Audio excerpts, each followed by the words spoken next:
Thank you, Madam President. I want to take a moment and talk about my region, the Northland and the Iron Range. Up on the Iron Range, we were really founded by immigrants. It's what made our region so strong. And to really exemplify that, and I think how it connects to the debate tonight, I would like to read some excerpts from a letter from somebody that I look up to and whose family I checked in with to see if they'd be okay if I read it in the context of tonight's debate. Before he passed, Representative Tommy Rukavina, arguably the godfather of the Iron Range, wrote a final editorial printed in the Tower Timber Jay in 2019. And I'll paraphrase that. He was receiving care at the University of Minnesota Medical Center at that time.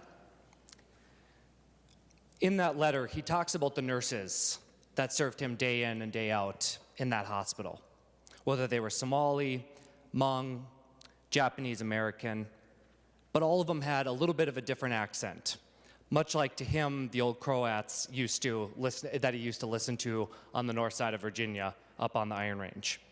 He talked about the housekeepers who would be in a hurry to clean his room and help serve him. They were Somali, Ethiopian, perhaps Liberian. One was a male. He was from Ethiopia and had left there due to tribal conflicts.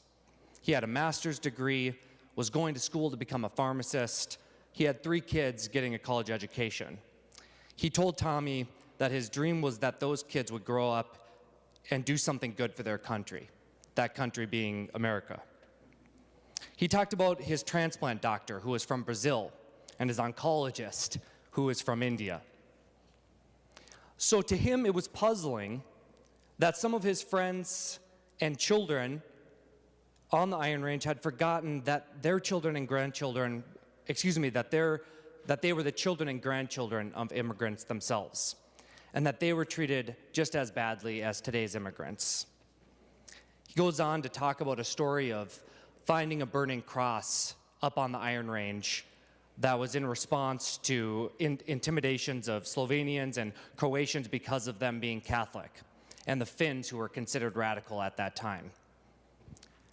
He talked about how in a book that he found near that cross, there were many prominent names on the Iron Range of families all across the region that he kept private his entire life.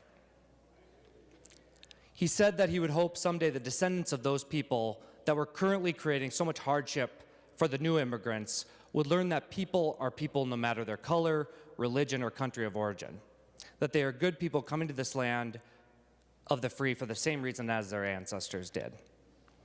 He ended his letter with this, and I hope these words ring true as we end debate tonight and vote. Hate helps no one. Love solves everything. I think Tommy Rukavina is smiling down and thanking Senator Mohammed for her great work on this bill and thanking President Champion for his great work on this bill. Thank you so much.